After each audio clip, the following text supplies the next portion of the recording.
My boss told me to keep quiet and let the men handle this deal. We can't afford to look weak. I watched him fumble through my research while the clients grew cold and distant. Then one of them looked at me and said, "Do you know what you're talking about?" I smiled, took over the call, and by Monday, they'd rewritten the contract with one condition. I've been at this company for 6 years. It's a consulting firm. Not huge, but big enough to have layers of hierarchy, fake smiles, and politics. When I joined, I was hopeful. I really thought if I worked hard and proved myself, things would work out. I stayed late, did all the extra work no one else wanted to do, and made sure I knew every part of every account I was on. But over time, I started to notice things. Promotions passed me by, even when I'd clearly earned them. Men I trained got fast-tracked. My boss, Dean, started bringing me into meetings just so I could prep the numbers, explain the hard parts beforehand, and then sit quietly in the background while he presented them like he wrote them himself. Dean isn't stupid, but he's lazy. He doesn't read reports, he schemes decks 2 minutes before walking into a room, and he gets by because he knows how to talk like he belongs. He dresses sharp, remembers people's kids' names, and knows how to charm executives over drinks. But the real work? That always came down to someone else. Usually me. The worst part was how obvious it became. People would ask Dean questions in meetings, and he'd glance at me with that fake confused look, then say something like, "Well, I'll let my analyst walk you through that detail. I'm not his analyst. I'm the strategy manager. I lead teams now." But he never got that memo, or maybe he just ignored it. About 7 months ago, the partners told us we were being considered to lead a pitch for a huge energy company based in Europe. If we got the contract, it would be the biggest deal the firm had handled in years. Dean acted like it was already in the bag. But when it came time to build the proposal, he handed it to me. I wasn't surprised. He always handed the work to me. But this time I didn't push back. I took it seriously. I did deep dive risk assessments, industry analysis, regional market shifts, and developed 3-layered strategies, each scalable depending on how conservative or aggressive the client wanted to be. I built models, I wrote every slide, I even coached a junior associate on a few parts so we could show team collaboration.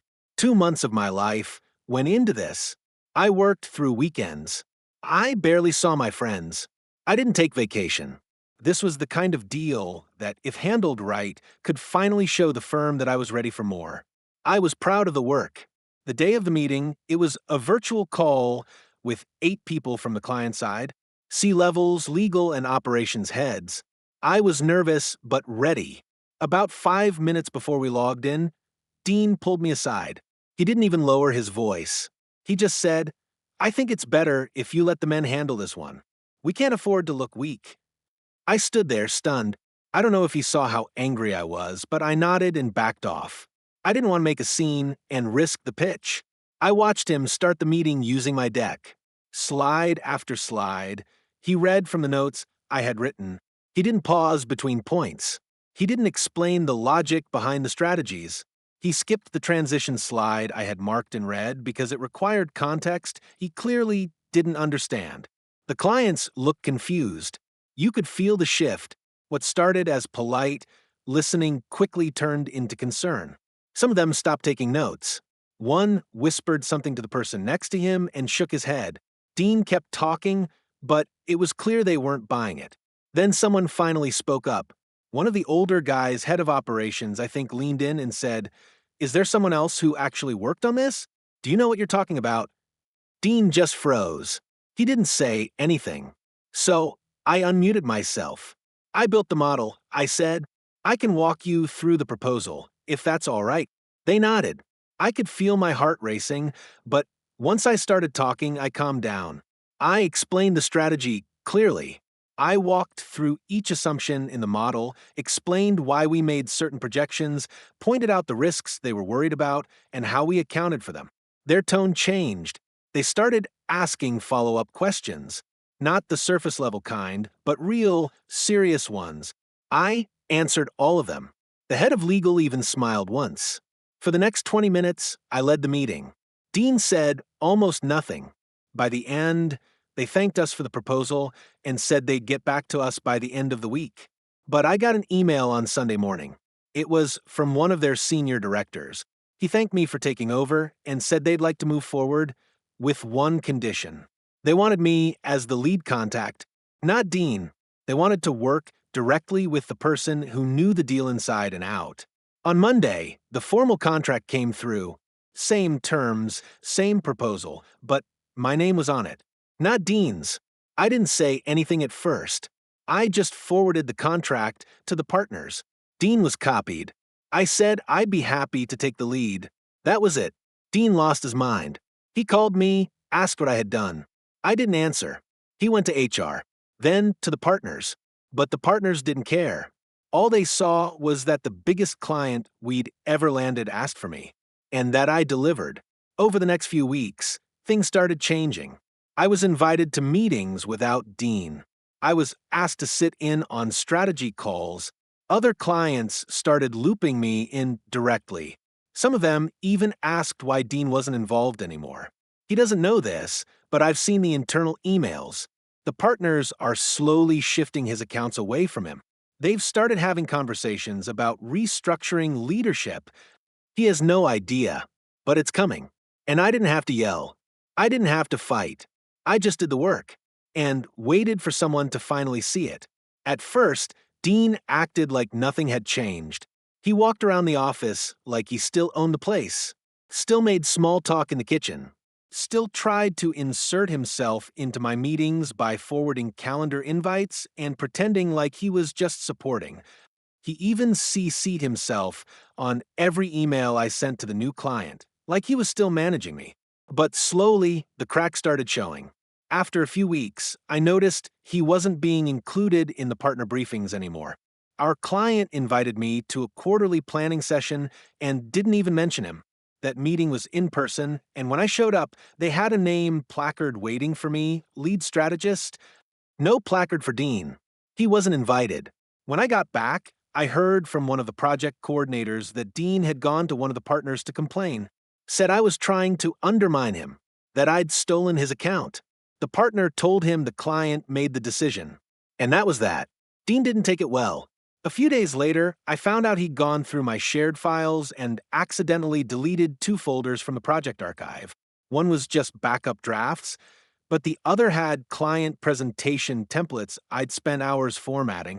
He said it was a mistake, claimed he thought they were outdated, but the file names were clear.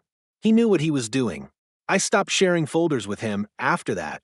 I moved everything to a private workspace. Then he started cutting me out in smaller ways. He'd assign my junior associates to other projects without telling me. He blocked a new hire from joining my team by saying I was too busy to manage anyone else. He even took credit for a cross-department proposal I wrote, sent it to leadership with his name on it before I could submit. That one stung, but I kept notes. I screenshotted everything. I made sure every client email I sent was clean, polite, and detailed. Every call had a summary sent out afterward with timestamps and task lists. I covered myself in ways I never had before. I wasn't going to let him sabotage this. Not now, but it kept getting worse. I started hearing whispers that I was difficult, that I didn't work well with others. I found out Dean had been talking to people quietly behind closed doors, trying to turn them against me. He said I had stepped out of line, that I was trying to go around leadership, that I didn't respect the hierarchy. It was obvious what he was doing. He knew he was losing his grip, and he was scrambling to pull me down with him. The weirdest part was how he'd still act friendly when we crossed paths, like none of it was happening, smiling in the elevator, asking how my weekend was, complimenting my presentations in front of others. But behind the scenes, he was feeding lies to HR and the partners one by one. I didn't say anything. Not yet. Then, one Friday afternoon, he tried to log into a restricted client folder, one that only I and the client had access to. IT flagged it. The system showed his device, his login attempt, his IP address. The head of IT sent me a quiet email and said he thought I should know.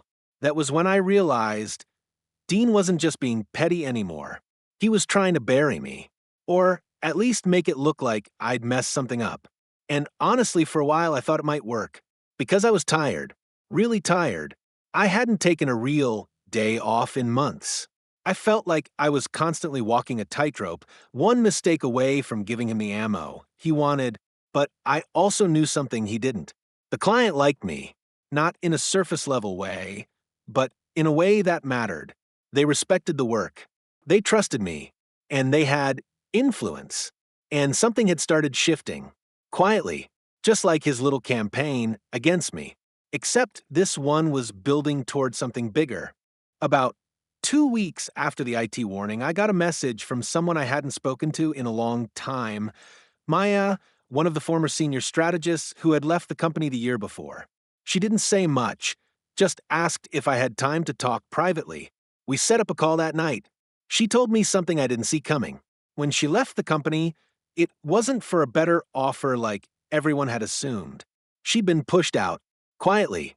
No drama, no official reason. Just pressure from leadership after she had a falling out with Dean.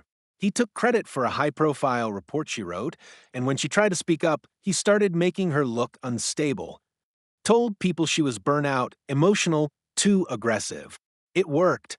HR gave her the choice to step down or be placed on a performance improvement plan. She left. No one questioned it. But what she said next hit me hard. She had kept a file. Emails, screenshots, call logs. At the time, she didn't have the strength to fight it. But when she heard about my promotion, how I'd taken over the energy deal, she started watching from a distance. And then she started noticing the same patterns. Dean was doing to me what he did to her. Only this time, the stakes were higher. She offered to send me everything she had. I told her I'd think about it. I needed a day. I sat on that decision all night. I didn't sleep. The next day, I got pulled into a meeting with HR. They said someone had raised a concern about my behavior toward a junior staff member. They were vague, said there were comments about me being controlling and unapproachable. It was laughable. I knew who planted it, but I also knew I couldn't laugh. I had to treat it seriously. After the meeting, I called Maya back. I asked for the file. She sent it within the hour. There were things in there I never would have expected. Email headers where Dean forwarded Maya's work to himself before she submitted it. A voice recording of him mocking her to another manager. Calendar screenshots where he'd scheduled private feedback sessions without copying her manager, then documented her attitude afterward. There was even a written complaint she'd drafted but never sent. It was dated 3 months before she left. I forwarded it all to my personal drive, and then I sat on it. I didn't want to go nuclear. Not yet. Instead, I took a different route. I sent a thank you email to the Energy Client's VP. Simple. Grateful for the opportunity, glad they trusted me. I mentioned that I was starting to build out a small internal team to support the account and asked if they'd be open to a brief chat to discuss long-term plans. They agreed. During the call, I asked, carefully, if their company ever considered partnering more deeply with external consultants, maybe even sponsoring a dedicated unit or hiring away embedded strategists. They didn't even hesitate. They said they'd actually been thinking about something like that. And that's when the second twist hit. They weren't just impressed with my work. They were quietly preparing to leave our firm entirely. They didn't trust our leadership. They liked me, but they didn't want to deal with the rest of the structure, the delays, the politics, the friction. They asked if I'd ever considered going independent. I played it cool. I said I hadn't thought about it seriously. But that night, I didn't sleep again. Because now I had a choice. I could fight Dean inside the system. Or I could leave and take his biggest account with me. I spent the next week planning, quietly. I didn't tell anyone. Not my team. Not HR. Not even the partner I trusted most. I went to work, did my job, sent polite emails, and pretended nothing had changed. But in the background, I was moving every piece into place. I spoke with the Energy Client again. We had a longer call, off the record. I told them what I could. I said I was open to leaving, but only under certain terms. They'd need to sign a letter of intent formally stating they'd move their business to me if I resigned and set up a firm. They agreed. It wasn't hard. They were ready. I reached out to 2 old colleagues, people I knew were burned out by the same culture that almost broke me. They said yes before I finished explaining. Maya agreed to consult in the background. I filed the paperwork for my own firm the following Tuesday. By Thursday, I had a contract in place with the energy client, pending my resignation. And by Friday, I had copied every single email, document, and proof of misconduct into a secure legal folder. I gave access to a lawyer I found through a Women in Tech group online. She reviewed it, said it was airtight, said if Dean or the firm tried to retaliate, they'd be facing a serious case. On Monday morning, I walked into the office just like normal. I wore all black, not for drama, just because I felt calm.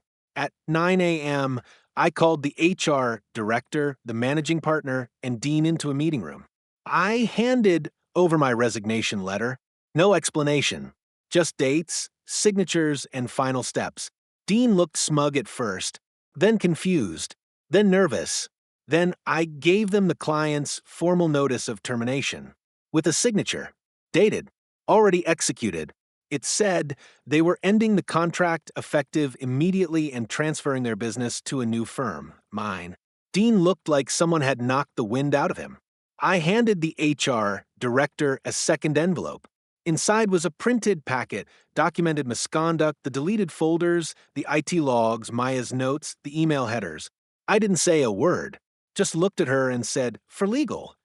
Then I left the room. I didn't turn around. By noon, my email was locked. My badge deactivated. My phone buzzed nonstop, missed calls, messages, Slack alerts. I didn't answer any of them. By the end of the day, the energy client posted a public announcement on LinkedIn.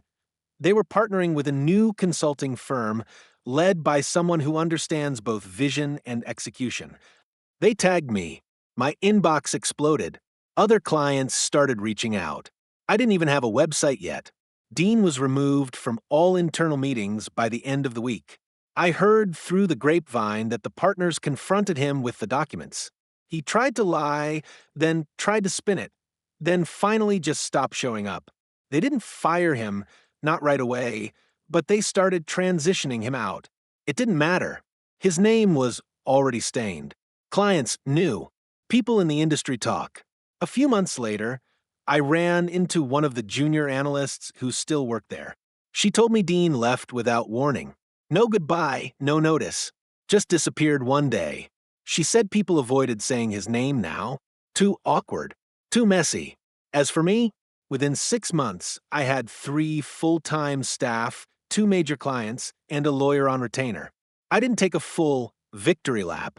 I was too tired for that. But I felt something deeper. Not pride. Not even joy, just peace. For the first time in 6 years, I wasn't afraid. I didn't need to fight for space in the room anymore. The room was mine, and I didn't steal it. I built it,